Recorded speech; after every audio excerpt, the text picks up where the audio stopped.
Hello ಎಲ್ಲರಿಗೂ ನಮಸ್ಕಾರ. ನನ್ನ ಕಾಲ್ಪನಿಕ ಕಥಾಲೋಕ ಯೂಟ್ಯೂಬ್ ಚಾನಲ್ಗೆ ಸ್ವಾಗತ. ಇನ್ನು ಯಾರೆಲ್ಲ ಸಬ್ಸ್ಕ್ರೈಬ್ ಆಗಿದ್ದು ಬೇಗ ಸಬ್ಸ್ಕ್ರೈಬ್ ಆಗಿ, ಹಾಗೆ ಮುಂದಿನ ಅಪ್ಡೇಟ್ಸ್ಗಳಿಗಾಗಿ ಬೆಲ್ ಐಕಾನ್ ಅನ್ನು ಒತ್ತುವುದು ಮರೆಯದು. ಶೇರ್ ಕಮೆಂಟ್ ಮಾಡೋದು ಮರೆಯದು. ವಿಲ್ ಯು ಮ್ಯಾರಿ ಮೀ ಕೇಳಿಯೇ ಬಿಟ್ಟ. ಅವನ ಕಣ್ಣಲ್ಲಿ ಕಣ್ಣಿಟ್ಟು ಕಿವಿಗೆ ಬಿದ್ದ ಆ ಪದಗಳ ಕೇಳಿ ಅರಗಿಸಿಕೊಳ್ಳದೆ ಅಚ್ಚರಿಯಾಗಿ ನಿಂತು ಬಿಟ್ಟಳು ರೆಬೆಲ್ ಲೇಡಿ. ಮದುವೆ ಆಗು ಬ್ರಾಹ್ಮಣ ಅಂದರೆ ನೀನೇ ನನ್ನ ಹೆಂಡತಿ ಅಂತಂತೆ, ಸುಮ್ಮನೆ ಬಿಡಿ ಕೈ ಎಂದು ಬಿಡಿಸಿಕೊಳ್ಳಲು ಕೊಸರಾಡಿದವಳಿಗೆ ಇನ್ನೊಮ್ಮೆ ಕೇಳಿಸುವಂತೆ ವಿಲ್ ಯು ಮ್ಯಾರಿ ಮೀ ಮತ್ತೆ ಕೇಳಿದ್ದ. ಅವನ ಮುಖದಲ್ಲಿದ್ದ ಗಾಂಭೀರ್ಯ ನೋಡಿ ಇದನ್ನ ತಮಾಷೆ ಕೇಳ್ತಿಲ್ಲ ಎಂದು ತಿಳಿದವಳು ಸರ್ ಎಂದು ಮಾತಾಡಿ ಸಮಜಾಯಿಸೋಕೆ ನೋಡಲು ಎಸ್ ಆರ್ ನೋ ಎಂದು ಎರಡೇ ಆಪ್ಷನ್ ಕೊಟ್ಟನು. ಸರ್ ನನ್ನ ಮಾತು ಪೂರ್ತಿಯಾಗಿ ಎಂದು ಮಾತಾಡ್ತಿದ್ದವಳ ಕಣ್ಣಲ್ಲಿ ಕಣ್ಣಿಟ್ಟು ನೋಡ್ತಾ ತೀರಾ ಸನಿಹಕ್ಕೆ ಬಂದವ ಸೇ ಎಸ್ ಎಂದು ಗ್ಯಾಪ್ ಕೊಟ್ಟು ಆರ್ ನೋ ಎನ್ನಲು ಅವಳು ಏನ್ ತಾನೇ ಹೇಳ್ತಾಳೆ. ಹೂ ಅನ್ನಲು ಕೈಯಲ್ಲಿ ಉಂಗುರ ಅಡ್ಡ, ನೋ ಎನ್ನಲು ಇಂಚು ಪರಿಸ್ಥಿತಿ ಕೈ ಕಟ್ಟಿತು. ಏನೊಂದು ಹೇಳದೆ ತೆಪ್ಪಾಗಿದ್ದವಳ ನೋಡಿ ಎಷ್ಟೊತ್ತು ಬೀಗ್ತಿದ್ದೆ, ಯಾಕೆ ಮದುವೆ ಆಗಲ್ಲ ಯಾಕಾಗಲ್ಲ ಅಂತ, ಇಂಚುಗೆ ತಾಯಿನ ಯಾಕೆ ತರಲ್ಲ ಅಂತ, ವಯಸ್ಸಾದವರ ಮನಸ್ಸಿಗೆ ಘಾಸಿ ಮಾಡಬೇಡಿ ಅಂತ. ಏನಾಯಿತು ತಮ್ಮ ಉದ್ದುದ್ದ ಡೈಲಾಗ್ ಮಿಸ್ ಚಂದನ ಅವರೇ ಎಂದು ಹೀಯಾಳಿಸಿದ. ಸರ್ ಅದು ನಾನು ಎಂದು ತುಟಿಯಾಡಿಸುತ್ತಿದ್ದವಳ ಒಳಮಾತು ತಿಳಿಯದೆ ರೇಗುತ್ತಾ ಅವಳ ತೋಳನ್ನು ಇನ್ನಷ್ಟು ಬಲವಾಗಿಡಿದವ ನಿನಗೊಂದು ನ್ಯಾಯ, ಬೇರೆ ಹುಡುಗಿಯರಿಗೊಂದು ನ್ಯಾಯನ ಚಂದನ? ಒಂದು ಮಗುವಿಗೆ ತಾಯಿಯಾಗೋಕ್ಕೆ ನಿನ್ನಂಥ ಹುಡುಗಿರು ಅಷ್ಟು ಸುಲಭವಾಗಿ ಒಪ್ಪಲ್ಲ. ಈಗ ನೀನು ಹೇಗೆ ಆ ಇ ಈ ಅಂತಿದ್ಯೋ ಹಾಗೆ ಅವರು ABCD ಹೇಳ್ತಾರೆ ಅಷ್ಟೆ ಎಂದು ಕೈ ಬಿಟ್ಟವ ಅವಳಿಗೆ ಬೆನ್ನು ಹಾಕಿ ನಿಲ್ಲುತ್ತಾನೆ. ಎಷ್ಟು ಸುಲಭವಾಗಿ ಮದುವೆ ಆಗಂತ ಮಾತಲ್ಲಿ ಹೇಳಿದೆ, ಈಗ ನೀನು ಆಗ್ತೀಯ ಅಂತ ಕೇಳಿದ್ರೆ ನಿನ್ನ ಮಾತಿಗೆ ಬೀಗ ಹಾಕ್ತೀಯ. ಒಂದು ವೇಳೆ ನನ್ನ ರಿಜೆಕ್ಟ್ ಮಾಡೋಕ್ಕೆ ಕಾರಣ ಏನು ಅಂದರೆ ಏನು ಹೇಳ್ತೀಯ ಎನ್ನಲು ಅವಳ ಕಣ್ಣಲ್ಲಿ ನೀರು ತುಂಬಿದ್ದು ಬಿಟ್ಟರೆ ಸತ್ಯ ಹೇಳುವಂತಿರಲಿಲ್ಲ. ಕಾರಣ ಅವಳ ಅಪ್ಪನ ಪರಿಸ್ಥಿತಿ. ಅವರಿಗೆ ಬ್ರೈನ್ ಸ್ಟ್ರೆಸ್ ಮಾಡುವಂಥ ಘಟನೆ ನಡಿಬಾರ್ದೆಂದು ಡಾಕ್ಟರ ವಚನಗಳು. ಅದು ಗೌರವ್ ಸರ್ ಎಂದು ನೆಲ ನೋಡ್ತಾ ನಿಂತವಳ ಬಳಿ ಬಂದವ ಮನಸ್ಸಲ್ಲಿದ್ದ ಮಾತು ಹೇಳೋಕ್ಕೆ ಶುರು ಮಾಡಿದ. ಚಂದನ್ ನೆವರ್ ಮೈಂಡ್, ನೀನು ಹೂ ಅಂದಿದ್ರೆ ನಾನಿನ್ನ ಮದುವೆ ಆಗ್ತಿದ್ದೆ ಎನ್ನಲು ಅವಳಿಗೆ ಕೈ ಕಟ್ಟಾಕಿದ ಸಂದರ್ಭ. ಇವನು ಹೇಳಬೇಕಾದಾಗ ಹೇಳಲಿಲ್ಲ, ಈಗ ದಿಢೀರ್ ಹೇಳಿದ್ರೆ ಏನು ಮಾಡೋದು?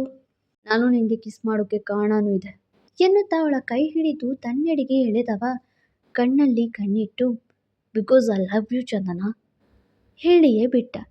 ಕೇಳಿದ ಹುಡುಗಿಗೆ ಖುಷಿ ಕೂಡ ಹೌದು, ಆದರೆ ಸಂದರ್ಭಕ್ಕೆ ಕಟ್ಟು ಬಿದ್ದಳು. I love you so much, ನನಗೆ ನೀನಂದರೆ ತುಂಬ ಇಷ್ಟ, ಇನ್ಫ್ಯಾಕ್ಟ್ ಹುಚ್ಚು. ಪ್ಲೀಸ್ ಮ್ಯಾರಿ ಮಿ ಚಂದನ. ಇಂಚುಗೆ ತಾಯಿ ಬೇಕು, ನನಗೆ ಹೆಂಡತಿ ಬೇಕು, ಹೇಗೆ ಪ್ರಪೋಸ್ ಮಾಡಬೇಕು ಅರ್ಥ ಆಗ್ತಿಲ್ಲ.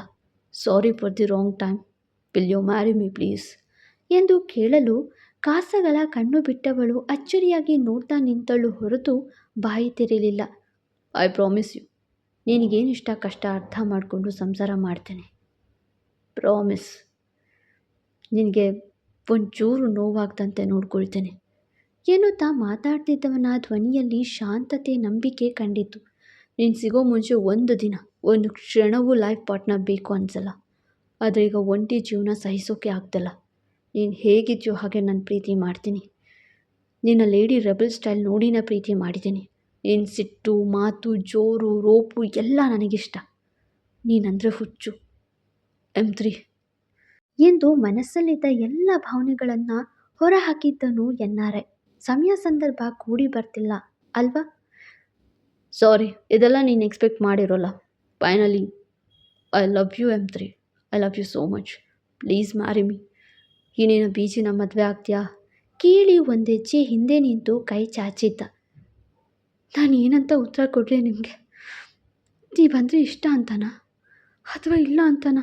ರಾಯರೇ, ಯಾಕಪ್ಪ ಎಷ್ಟು ಇಕ್ಕಟ್ಟಿನ ಪರಿಸ್ಥಿತಿಗೆ ತಂದು ಬೀಳಿಸಿದ್ದೀರಿ ನನ್ನ? ಮನಸ್ಸಲ್ಲೇ ದೇವರ ನೆನೆದಳು. ಇಲ್ಲ ಅಂದರೆ ಈ NRI ಕೋಪನ ಹೇಗೆ ಟಾಲ್ರೇಟ್ ಮಾಡಲಿ? ಹೂ ಅಂದರೆ ಆ ನೀಚ ಪಾರ್ಥ ಅಪ್ಪನ ಬಳಿ ಹೋಗಿ ಏನು ಮಾಡ್ತಾನೋ ಏನೋ ಎಂದು ಆಲೋಚಿಸುತ್ತಾ ಇದ್ದವಳ ನೋಡ್ದವನಿಗೆ ಸ್ವಲ್ಪ ಮುಜುಗರ ಶುರುವಾಯಿತು. ಮೊದಲೇ NRI, ಅದರಲ್ಲೂ ನಾ ಮುಂದು ತಾ ಮುಂದು ಎಂದು ಕ್ಯೂ ನಿಲ್ಲುವ ಹುಡುಗಿಯರ ರಿಜೆಕ್ಟ್ ಮಾಡಿದವನು ಸಾಮಾನ್ಯ ಮನೆ ಹುಡುಗಿಗೆ ಸೋತು ತಾನೇ ಪ್ರಪೋಸ್ ಮಾಡಿದಾಗ ಅವಳಿನ್ನೂ ಮಾತಾಡದೇ ಇರೋದು ನೋಡಿ ಕೈ ಹಿಂದೆ ಸರಿಸಿಕೊಂಡವನು ಮಾತು ಮುಂದುವರಿಸಿದ್ದ. ಚಂದನ, ಇದರಲ್ಲಿ ಏನು ಯೋಚನೆ ಮಾಡೋದಿದೆ? ನನ್ನ ಮೇಲೆ ಅನುಮಾನನಾ ಅಥವಾ ನಿನಗೆ ನಿಮ್ಮ ಮನೆಗೆ ಬಂದು ಕೇಳಬೇಕಾ ಎಂದಿದ್ದೆ. ಮನೆ ತನಕ ಬಂದರೆ ಪಾರ್ಥನ ತನಕ ಹೋಗುತ್ತೆ. ಆಮೇಲೆ ಅಪ್ಪನ ಬಳಿ ಬಂದು ಅವನು ಟೆನ್ಷನ್ ಕೊಟ್ಟು ಜೀವಕ್ಕೆ ಕುತ್ತುತ್ತಾ ಇರ್ತಾನೆ. ಅಪ್ಪ ಗುಣವಾಗೋಕ್ಕೆ ಇನ್ನೂ ಕನಿಷ್ಠ 2 ವಾರ ಬೇಕು. ಇದನ್ನು ಇಲ್ಲಿಗೆ ನಿಲ್ಲಿಸು ಚಂದನ ಎಂದು ಯೋಚಿಸಿದವಳು ಮನೆ ತನಕ ಯಾಕೆ ಎಂದು ಜೋರು ಶುರು ಮಾಡಿದಳು.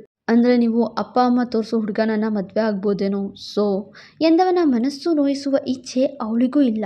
ಆದರೆ ಬೇರೆ ದಾರಿ ಈಗಿಲ್ಲ. ನನಗೆ ನಿಮ್ಮನ್ನು ಮದುವೆ ಆಗೋಕ್ಕೆ ಇಷ್ಟ ಇಲ್ಲ. ಕಡ್ಡಿ ತುಂಡಾದಂತೆ ಹೇಳಿದ್ಲು. ಚಂದನ, ಟೇಕ್ ಯುವರ್ ಟೈಮ್, ಈಗಲೇ ಹೇಳು ಅಂತಿಲ್ಲ, ಟೈಮ್ ತಗೋ ಎಂದ. ಟೈಮ್ ಬೇಕಿಲ್ಲ, ನನಗೆ ನೀವಿಷ್ಟ ಇಲ್ಲ. ಮತ್ತದೇ ದಾಟಿಯಲ್ಲಿ ಬಂದ ಉತ್ತರ ಅದು. Chandana, go slow, I am not forcing you, take time ಎಂದ. ಹೇಳ್ದೆ ಅಲ್ವಾ, ನನಗೆ ನಿಮ್ಮಂಥ NRI ಗಂಡ ಬೇಕಿಲ್ಲ. ಈ ಮಾತಿಗೆ ಕೋಪ ಬಂತು ಅವನಿಗೆ. ಯಾಕೆ, ನನ್ನ ಮದುವೆ ಆದರೆ ಏನಾದರೂ ದೋಷನಾ ಎಂದ.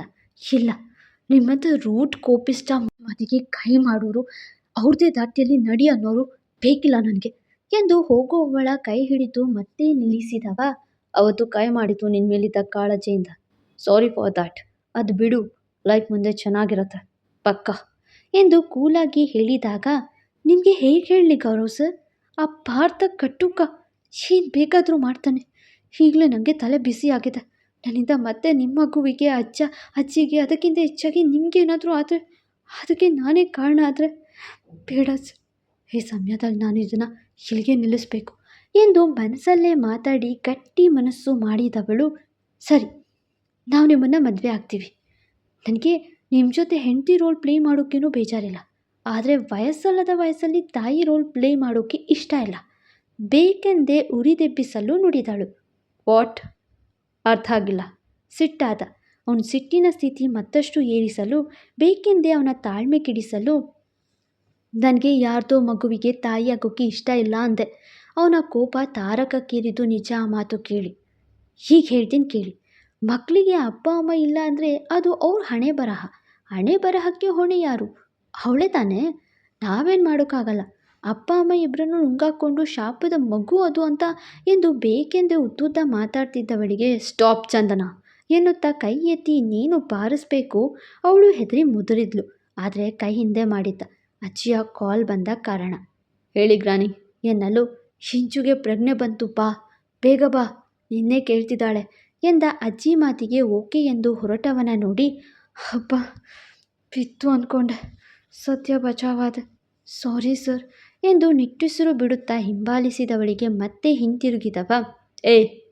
ನೀನೇನೋ ಸಾಚ ಅಂತ ಲವ್ ಮಾಡಿದೆ, ನೀನು ಅಷ್ಟೇ ಅಂತ ತೋರಿಸ್ಬಿಟ್ಟೆ ಕಣೆ. ಥೂ, ಆ ಮಗು ನೀನಂದರೆ ಪ್ರಾಣ ಬಿಡುತ್ತೆ. ಆದರೆ ನೀನು ಆ ಮಗುನ ಅನಾಥೆ ಅಂತೀಯಲ್ಲ, ನಾಚಿಕೆ ಆಗಬೇಕು. ಅವಳಿಗೆ ನೀನಂದರೆ ಇಷ್ಟ, ಅದಕ್ಕೆ ಬದುಕುಳಿದಿದ್ಯಾ. ಇಲ್ಲೋ ಅಂದಿದ್ರೆ ನಾನೇ ಕತ್ತಿಸ್ಗೆ ಸಾಯಿಸ್ಬಿಡ್ತಿದ್ದೆ ಎಂದು ಕುತ್ತಿಗೆ ತನಕ ಕೈ ಮುಂದೆ ಮಾಡಿ ಹಿಂತೆಗೆದವ. ಥೂ, ನನ್ನ ಫಸ್ಟ್ ಪ್ರಪೋಸ್ ನಿನ್ನದೇ ಚೀಪ್ ಹುಡುಗಿ ಜೊತೆ ಆಯಿತು ಅಂತ ಬೇಜಾರಾಗ್ತಿದೆ. ಅದರ ಬದಲು ಬೇರೆ ಯಾರಾದರೂ ಆಗಿದ್ದಿದ್ರೆ ಅವ್ರಿಗೆ ಫೀಲಿಂಗ್ಸ್ ಇರೋದು. ನೀನು ಗಂಡು ಬೇರೆ ಅಂತ ಮತ್ತೆ ಮತ್ತೆ ಪ್ರೂವ್ ಮಾಡಿದೆ ಕಣೆ, ಮಾರಿ ನೀನು ಎಂದು ಬೈದವನಿಗೆ ಇನ್ನೂ ಸಹಿಸೋಕ್ಕಾಗ್ತಿಲ್ಲ. ಸರಿಯಾಗಿ ಕೇಳಿಸ್ಕೊ, ಇದು ಚಾಲೆಂಜ್. ನಿನಗಿಂತ ಬೆಟರ್ ಆ್ಯಂಡ್ ಬೆಸ್ಟ್ ಹುಡುಗಿನ ನಾನು ಮದುವೆ ಆಗ್ತೀನಿ. ಈಗಲೇ ಹೋಗಿ ನನ್ನ ಮದುವೆಗೆ ಒಪ್ಪಿರೋ ವಿಚಾರ ಹೇಳ್ತೀನಿ.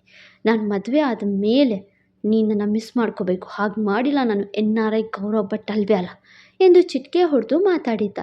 ನನಗೆ ಹೆಂಡತಿ, ಇಂಚುಗೆ ತಾಯಿ, ಇಬ್ಬರ ರೋಲ್ ಪ್ಲೇ ಮಾಡೋ ಗುಣವಂತೆ, ರೂಪವಂತೆ, ಬುದ್ಧಿವಂತೆ, ಒಳ್ಳೆ ಹೃದಯವಂತೆ ಸಿಗ್ತಾಳೆ. ಆ ಕ್ಷಣ ಇಂಚು ಆ ಹುಡುಗಿ ಕಡೆ ವಾಲ್ತಾಳೆ. ಮತ್ತು ನಿನಗೆ ನಮ್ಮ ಮನೆಯಿಂದ ಔಟ್ ಅಂತ ನಾನು ಹೇಳುವಂತೆ ಮಾಡ್ತಾಳೆ. ವೆಯ್ಟ್ ಆ್ಯಂಡ್ ವಾಚ್, ನೋಡಿ ಟೈಮ್ ಆ್ಯಂಡ್ ಡೇಟ್ ಎಂದು ಸವಾಲಾಕಿ ಆಸ್ಪತ್ರೆಗೆ ಹೊರಟನು. ಅವನ ಮಾತಿಗೆ ಹೆಚ್ಚು ತಲೆ ಕೆಡಿಸ್ಕೊಳ್ದೆ ಅವನ ಹಿಂದೆಯೇ ಹೋದಳು ಚಂದನ. ಕಾರಣ ನಿಮಗೂ ಗೊತ್ತಲ್ವಾ? ನೋಡೋಣ ಮುಂದೆ. ಮತ್ತೆ ಸಿಗೋಣ. Thank you. ಫಾಲೋ ಮಾಡಿ ಕಾಲ್ಪನಿಕ ಕಥಾಲೋಕ. ಮತ್ತೆ ಸಿಗುವ.